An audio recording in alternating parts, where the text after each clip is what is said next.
All right, you guys, as you can see by the title, I'm back with another one like the other one. And like I've been saying, I'm going to get straight to it in the literal sense. So check it out, you guys. For those of you that didn't catch the first part of this story, I'm going to give you guys a quick recap.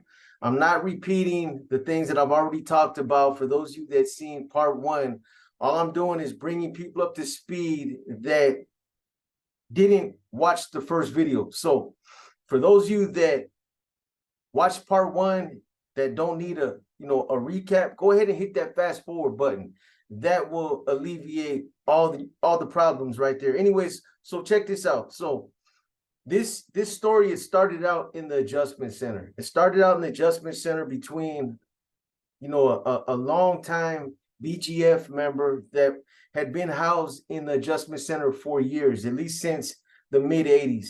And this individual got into a verbal disagreement with another well-known blood that is on death row, a blood named Mario Gray that I knew personally. I knew both of these individuals personally. I've been on a yard with both of these guys. In the 90s, I was, on the yard when mostly everybody that I talked about in this story was out there with us. We were all together. So these guys I interacted with, all of them. I knew all of them on a personal level. I'm neutral. I'm not taking anybody's sides. This disagreement, it happened between Left Hand and Mario. Obviously, these are older guys that have been around on death row for a long time. These guys are some of the older guys that usually would be the ones that would solve the problems that some of the youngsters out there would get into.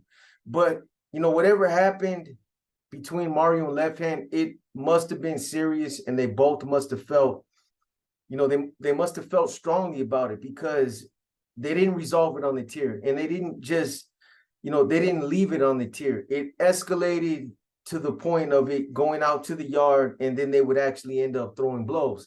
So they had a verbal disagreement on the tier, and that it had to have been on like a Thursday, the day before yard release. The next day they had yard, and they were both on the same yard. This yard was the BGF/NF yard, or Norteño yard. Now, I'm not going to say that this wasn't the Bloods yard. They were welcome on this yard. It was as much their yard as it was the BGF and the NFs. However, the Bloods would later be placed on this yard by the administration years later. They weren't, this yard didn't open up officially as a Blood yard. When the Bloods started, getting into different conflicts in East Block, there was nowhere else to put them in the adjustment center as far as the group yards go. They had a couple of Crip yards. They had an integrated yard. You had the Mexican Mafia / Aryan Brotherhood yard, and that was it. So they elected to put the Bloods out there with the BGF and the Norteños with us, and that's what they did.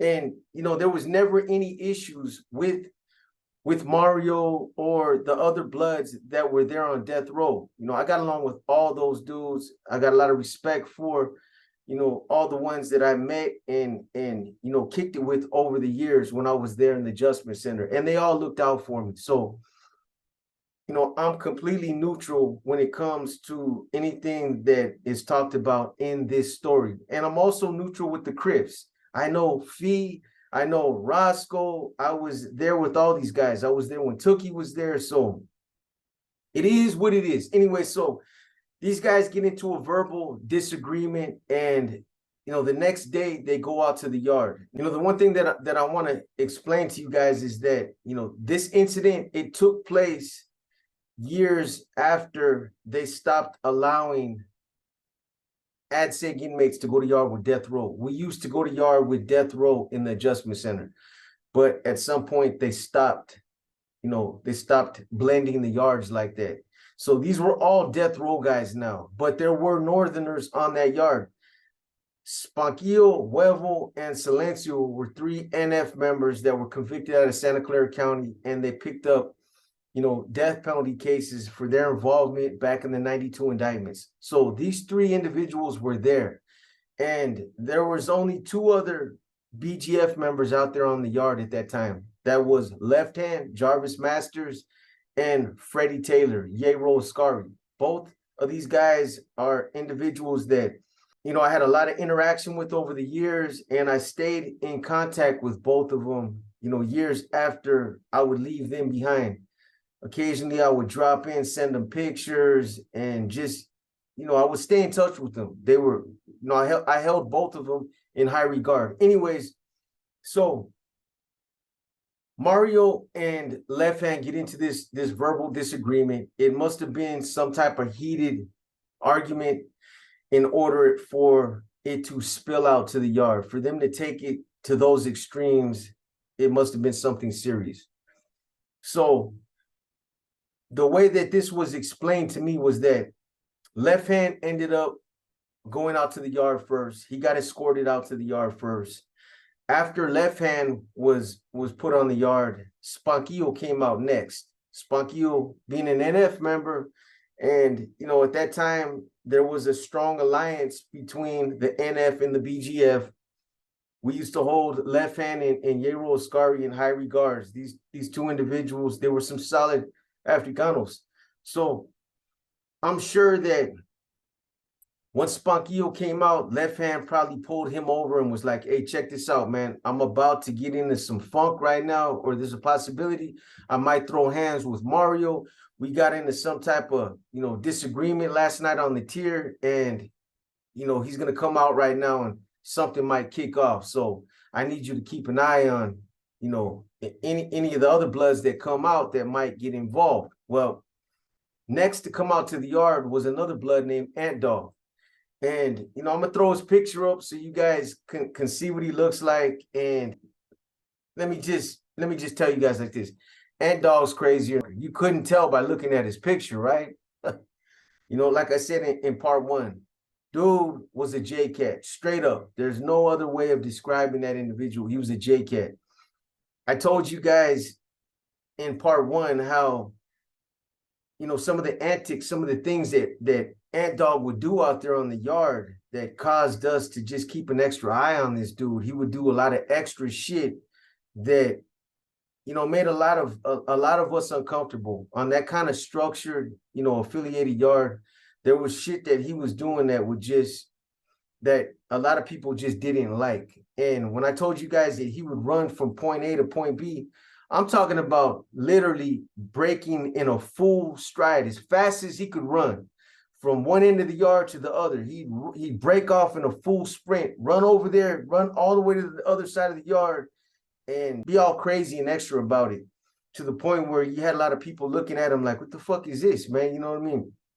A lot of these dudes, there was nothing to worry about out there on the yard, but, you know, being out there on a yard like this and being around dudes that had been to some of the shoe yards where shit had kicked off, you're just not used to a lot of movement like that and cats J-catting off like that. So anyways, that was Ant Dog. Ant Dog's Ant Dog. So he comes out next, and that's when I'm sure, you know, Spunkio probably kept his eye on Ant Dog.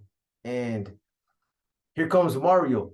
So Mario comes out, and I told you guys what happened. Mario comes out. He literally goes from the gate. He makes a beeline to Left Hand, and these two end up getting it up. They start going at each other. Beep, beep, pop, beep, pop, beep, pop, right? They go at each other, and, you know, it's just a one-on-one. And it should have just been contained to just those two. But Ant Dog, being the type of individual he is, you know, he probably ended up just rushing Spunkio just because he got excited. You know, he seen his boy getting off, and he just probably said, fuck it, let's all get off. But, you know, that turned this situation into something a lot bigger. Now it looked like the BGF and the Nuestra Familia going up against two bloods. So this was no longer looked at as just a personal issue. You know, if it would have just stayed contained to just Mario and Left Hand, they would have ended up getting into it. They probably would have CTQ'd him for 10 days. And possibly they might have even let him come back out to the yard. But the yard wouldn't have been broken up. They wouldn't have broke the yard up, and they would have no reason to believe that it would have gotten any bigger than what it did. But because it ended up turning into a 2-on-2, from that point on, the administration decided to break that yard up. You know what? We're not going to be able to let the Bloods continue to function on this yard because they assumed that there was going to be more problems out there. So they elected to take the Bloods off of that yard and reassign them to another yard. Now, there's only a couple other possibilities. I told you guys you have an integrated yard, which would have been messy because there's just a lot of funny characters out there, and just those Bloods wouldn't have been able to go out there and program with those dudes. You have a little bit of everything out there, a lot of dudes that they wouldn't have wanted to be on the yard with, and it just would have turned into another full-fledged, riot out there on the integrated yard. So the only other yards are the Mexican Mafia Aryan Brotherhood yard. That's definitely not going to happen. And then you have 2 Crip yards that are separated behind their internal politics. One yard was considered to be Tookie's yard. Rest in peace, Tookie. Obviously, Tookie's no longer around. But when Tookie was around and, he had that split with Little Fee, it created a split within the Crips. You had 2 separate Crip cars that either they followed Tookie, Little Evil, Stretch, and Herc, or they followed Little Fee, Roscoe, and the Rollin 60 Crips. So they had these 2 Crip yards, as other options to throw the Bloods out there on either one of these 2 yards. Obviously, they didn't think that it would have been a good fit to throw them out there with, on the bigger Crip yard. There's probably about 20 to 30 Crips on that yard, and they thought that it would be better to throw them out there on the smaller Crip yard. At that time, you only had a couple of Crips out there. Back when I was going through the adjustment center, there was only about 5 or 6 Crips out there. You had Little Fee, you had Roscoe, the Samoan Crip. I want to say, I say he's from SOS, but I want to say he's from Park Village, another hood out there, but don't quote me on that. Anyways, you had Roscoe, and then you had solid dude. Roscoe's another solid dude. Then you had Little Money, and you had a couple other Crips that would occasionally come through, and they would go to yard with those guys. So they elected to put the Bloods on the yard with these guys. And that's what ended up happening. But, I explained this to you guys in part 1. For those of you that understand politics, that understand prison politics, when you have different environments, when you go from a mainline setting to a whole setting to a shoe setting, the politics change. You might find Bloods and Crips getting along in East Block. They're out there, they're coexisting with each other, they're programming, they're working out together, they're interacting, playing basketball. They've unified because of the circumstances. There's other groups out there that are considered opposition that they could have potential conflicts with. So, rather than to get off on each other, they unify and they stick together out there because that's the best thing to do in that environment. But the politics change when you take some of these groups out of a mainline type of setting and you throw them into a hole or a shoe type of setting. Then those that coexisted, they might not get along no more. Just like you have Norteños and Sureños that will walk the same mainline. They'll be out there and they'll program together. And this was before the agreement to end hostilities. They considered each other the opposition. They considered each other as adversaries. But they were, willing to coexist out there. They programmed on different sides of the yards. They stayed away from each other. They gave each other their due respect and their distance. But you take these same sureños and norteños and you throw them in a whole type of environment or a shoe, and they'll be at each other's throats. They'll try to kill each other. This is kind of like the same scenario that you're dealing with as far as the Bloods and the Crips in East Block in the Adjustment Center.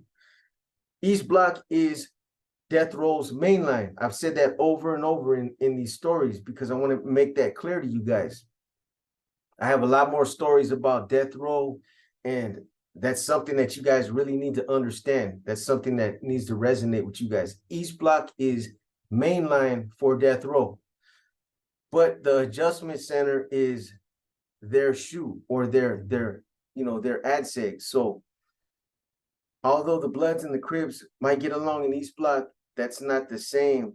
You can't say the same about the Adjustment Center. Who knows? You just have to find out. But anyways, I said all that to say this. So, the administration, they come up with this plan to throw these Bloods out there on Little Fee's yard, Roscoe's yard, the yard that's considered the Rollin 60s yard. And, it just so happens that after they go to committee and they get reassigned to this new yard, that Ant Dog is the first Blood to hit that yard. Now, he goes through all the normal motions that he goes through every time he goes to yard. In the Adjustment Center, you come out, they strip you out. You're always in handcuffs. Sometimes they put, shackles on cats that, have a habit of kicking, but you get cuffed up and then they'll walk you down to the first floor, right to a door that leads out to the back where the yards are at. Right there, you're gonna get wand. They have a handheld, scanner, so a metal detector. Once they scan you, you make it through the metal detector. They'll open that door that leads out to the yards. There's a passageway that led to the 3 yards that were right there, the 3 big group yards. So Ant Dog comes out like every other time. And the thing about it is, I don't know if there was any conversations that took place on the tier once these Bloods got assigned to Fee's yard. Who knows? Who knows if there was conversations or not? And what I mean by that is, who knows that if any of these Bloods got at Fee, got at Roscoe, got at No, or any of the other Crips out there and asked them like, hey, we're going to be straight out there. You guys okay with, with us coming out there programming on your yard, or, is it all bad, or those kind of conversations? I'm assuming that they probably didn't because, again, they programmed together and coexisted on the 2 yard and there wasn't no drama. So, they probably just figured that they would be embraced and there was no issue. So Ant Dog goes out to the yard, and before you go into the yard, there's a little enclosure that you step into. You step in that enclosure, they shut the gate behind you, and there's a little opening in the fence that you got handcuffs on, obviously. You kind of squat down to that little opening so that they can reach through and take the handcuffs off. So they take Ant Dog's handcuffs off. Then they pull a bar that opens up another gate that leads out to the yard. And then you walk out into the yard. So Ant Dog, he gets all the way out there, and now he's there on the yard. He walks out and he does what anybody does that comes out to a yard. He shows his respects by walking up to No. He shook his hand. He walks up to Ryder from the Rollin 60s. He shakes his hand. I don't know if there was anybody else out there, but then at some point, he walks over to Roscoe and he goes to shake Roscoe's hand, and Roscoe lays him out. One hitter quitter, sleep. Old boy's taking a nap. He's out for the count. Pow! You guys don't get no beep, beep, pop, pop, pop, beep, pop, because there was none.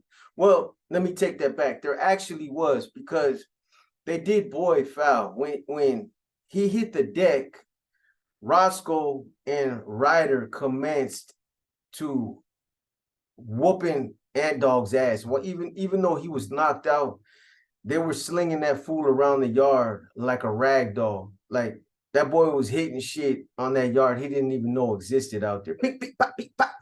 So they're slinging him around until at some point the gunner, he sees what's happening. He sees Ant Dog, you know what I mean? He got one sock on, his glasses are fucking on the other side of the yard, and he's out, and they're working him over, right? So at some point, the tower tells him to stop. Roscoe's a fool. Roscoe's a big ass Samoan cat. You know how Samoans are. Most Samoans that I know, that I grew up with in Frisco, they're all big. They just got that DNA, man. They're huge. Roscoe is one of those type of individuals. He's on beast mode. He's a bruiser. So, you know, the tower's telling him to get down. Roscoe's like, man, shut the fuck up. He's like, yeah, I'm doing my thing out here. So Roscoe and Ryder continue to work Ant Dog over. He's still knocked the fuck out. He's still sleeping. At some point, the gunner lets off a couple rounds with his 37 millimeter non-lethal gas gun, or whatever you guys want to call it, the knee knocker or Big Bertha, and you know, they prone out. And you know, then they go through the process of taking everybody off the yard one by one.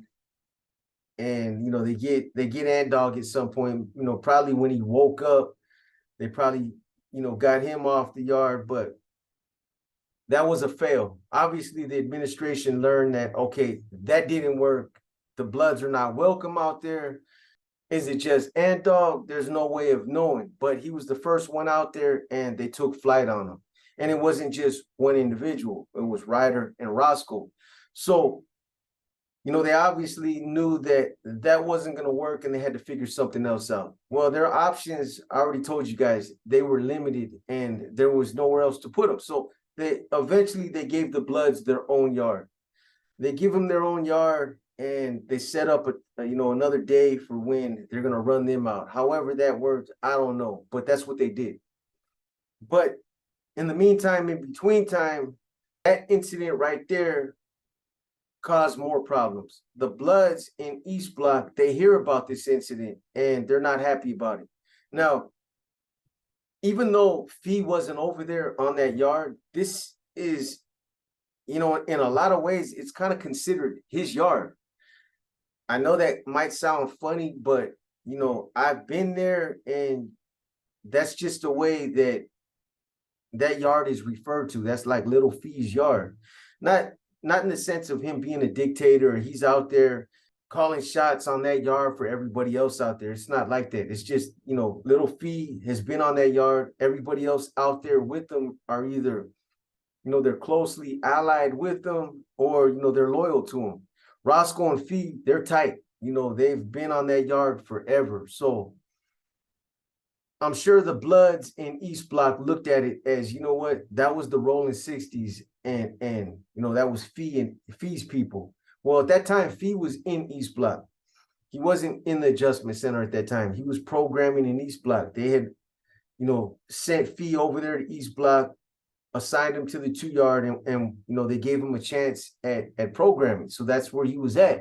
So anyways, now this just continues to get messier and messier. What ended up starting out as a personal disagreement between Left Hand and Mario, now it's turning into a conflict between the Bloods and the Crips, because this is prison. That's what happens.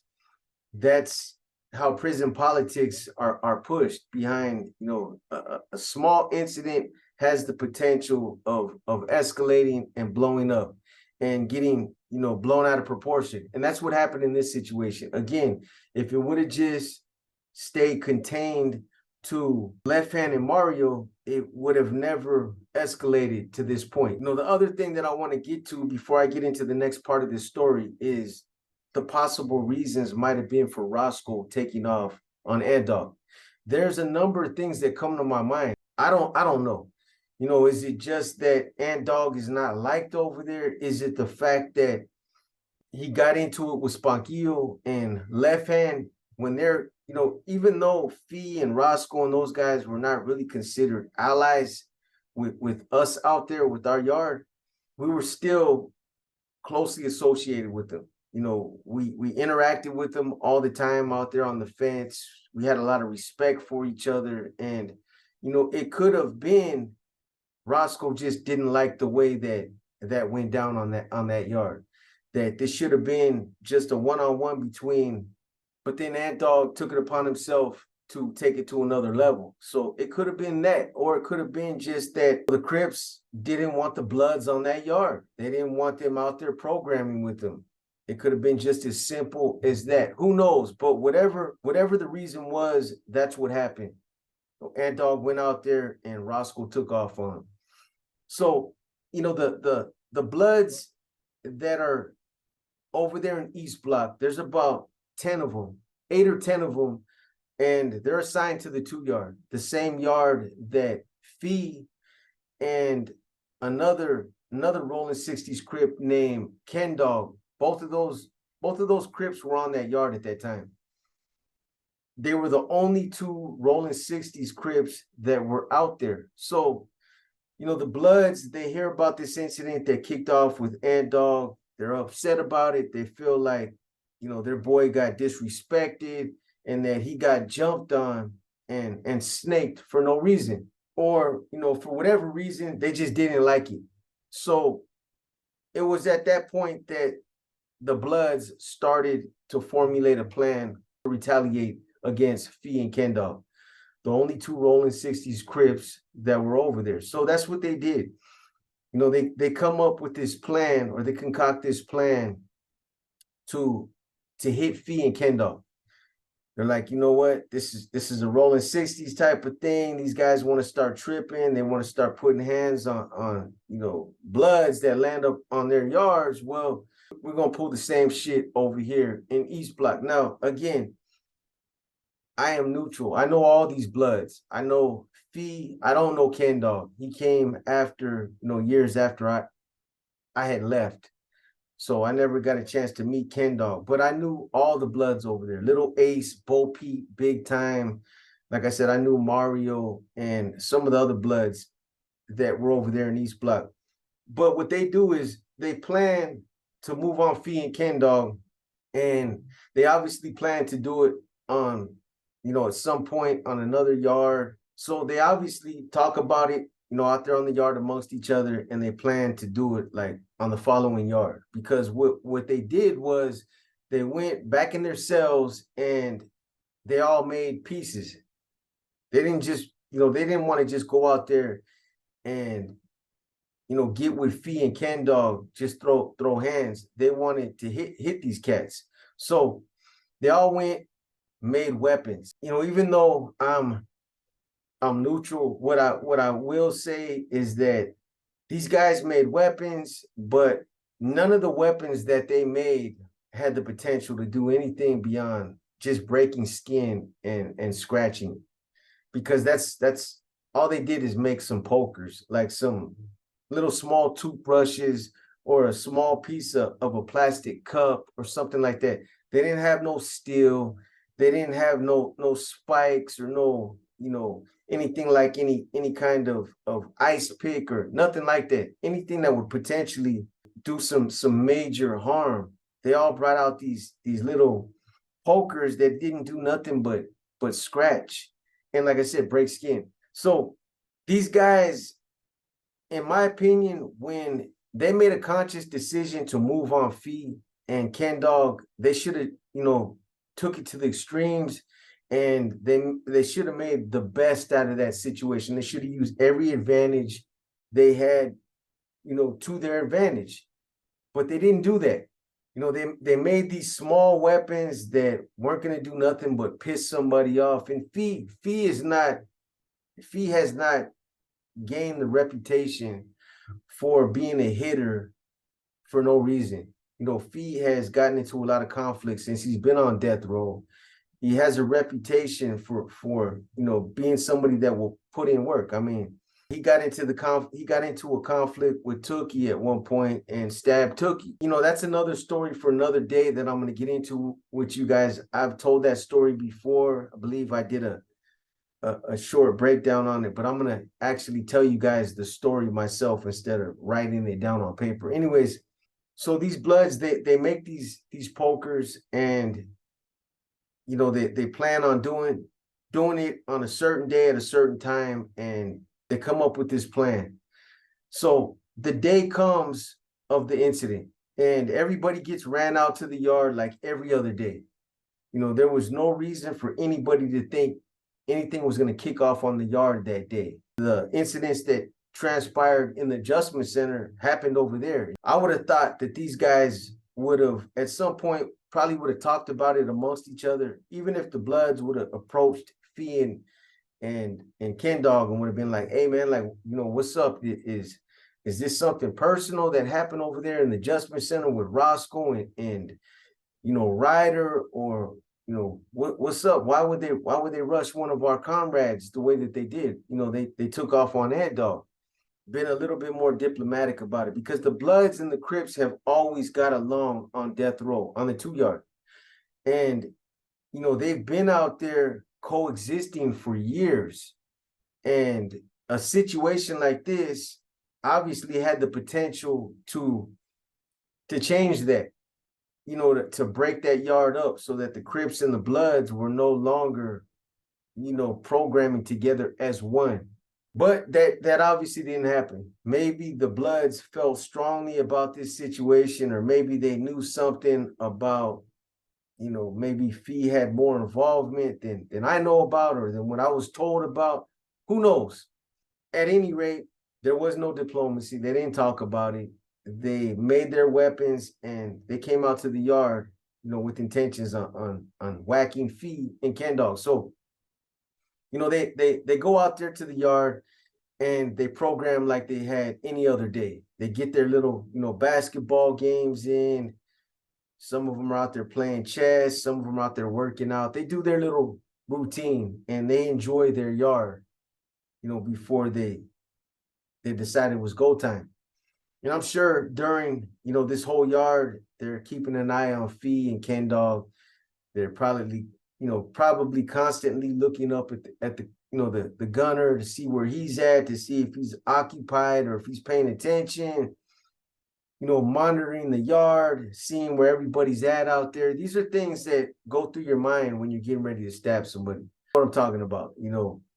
Aside from, you know, you're looking around, sizing everybody up, you know, looking at all the different elements that are involved, the gunner, the target, you know, any possible anybody else that might possibly intervene, or just like the blind spots, the best time and place to do it.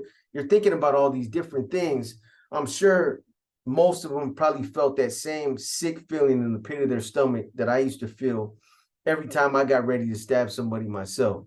I remember that same feeling. So, I mean, you're out there, you're getting yourself pumped up mentally to, you know, to do what you got to do, but you feel sick. You know, your body feels some measure of fear, and, you know, it translates through feeling like a sick stomach, or, you know, you just feel sick. That's the best way I can explain it. You get a sick feeling in the pit of your stomach. It doesn't mean you're terrified, you're scared, you're not going to do it. It's a natural reaction. You know, I know a lot of guys say, nah, man, you know, I just go out there, do my thing. I don't feel no fear. It ain't nothing. Wada. That's a bunch of bullshit. Fear is a natural reaction, and it's actually a good thing, because fear can keep you on your toes. Fear will make you, you know, pay closer attention to your surroundings. So anyways, you know, they come up with this plan. Exactly how they did it, I don't know. But I'm sure they were watching the gunner and all these other things until it was close to yard recall. And at some point, you know, they give each other that look like, hey, it's go time. And then they go. Now, size doesn't always matter. Obviously, size doesn't always matter. But in some situations, it does. You know, and, you know, a lot of the Bloods, they're little guys. They're small in stature. Little Ace. There's another blood. I can't remember his name. Bo Peep is a little guy. You know, there are a bunch of little guys. Fee and Ken Dog are both good-sized Crips. They spent a significant amount of time out there on the yard, just on the dip bar and on the pull-up bar, just working out. That's all Fee used to do out there. So these guys are bruisers. They're healthy.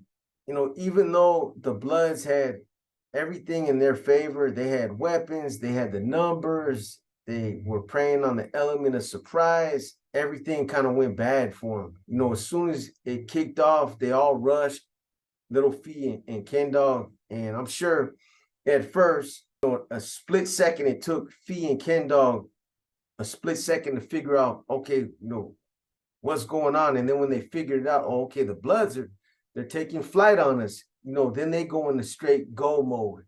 And they start dropping, you know, some of these guys. They start sleeping them. A couple of them get knocked out, and it turned into just an all-out brawl. Big pop, big pop, big pop, big pop, pop. Oh, you guys know the drill. Coffee cups flying. You got T-shirts, shoes, socks flying. That's all you see. It's a big melee. And, you know, Fee and Ken Dog are in the middle of it. They're getting their money. What I was told by my sources, they were out there shining. They look like beasts. And the Bloods got embarrassed that day. And don't get me wrong, to all the Bloods that might be watching this episode, I got nothing but love and respect for, you know, the Bloods. I was on the yard with these guys, you know what I mean? So again, I'm neutral, but that's what was conveyed to me. It's like these guys, you know, but you guys got to understand, that's what was conveyed to me. They said that, you know, the Bloods, they went in on these guys, but they got embarrassed.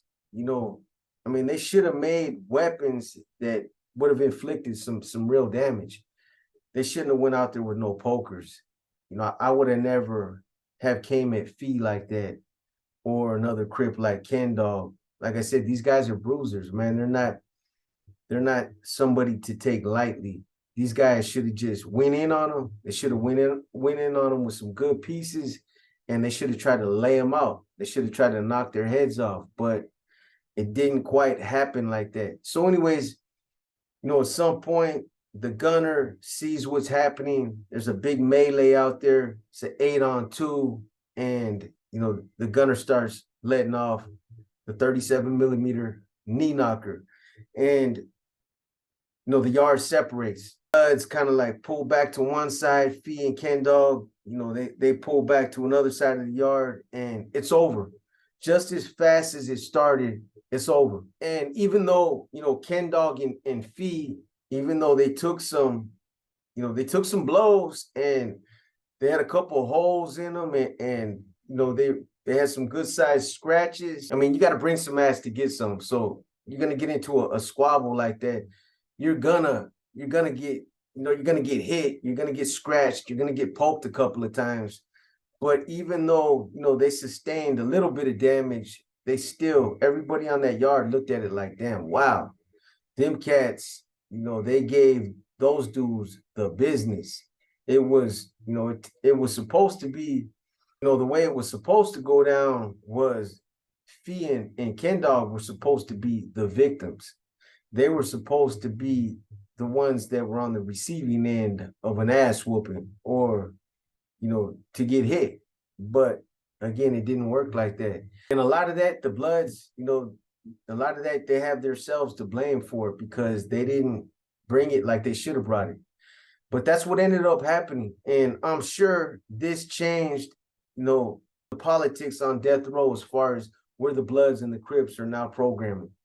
You know, something like that just doesn't go away. You know, cooler heads would have prevailed, and Fee and some of the Bloods would have talked about it, would have been like, hey, it's all good. You know, we continue to program. When you throw hands, that's one thing. But when weapons are involved, that's taking it to another level. That's like, you're trying to hurt me. You know, you're bringing a weapon out to the yard, and your intentions are to hurt me. So, you know, who knows where they're programming that now? I know Mario has passed on since then. Rest in peace to Mario.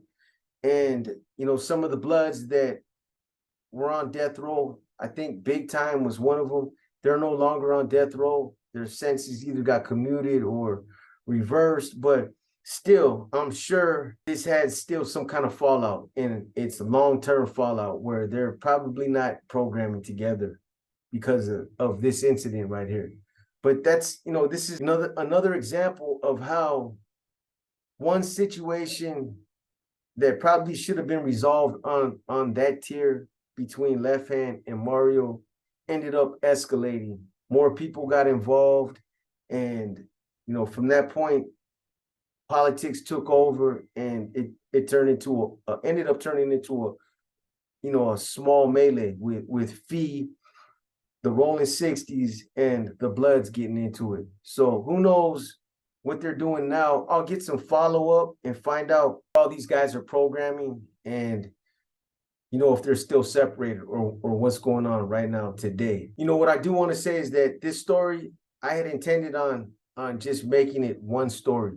It wasn't, I didn't intend on it for being a part 1 and part 2. And I know it took me a couple of days longer than I had expected, or that I wanted, to get the second part out to you guys. But, I wanted to at least get this out to you guys tonight so that, I could wrap this story up. I got a lot more stories coming to you guys about death row. And even though I said I was going to wrap up the hypocrisy of death row politics, I was going to come out with a part 4 and a part 5. Well, some of my resources that are over there on death row, they said, hold up, pump the brakes.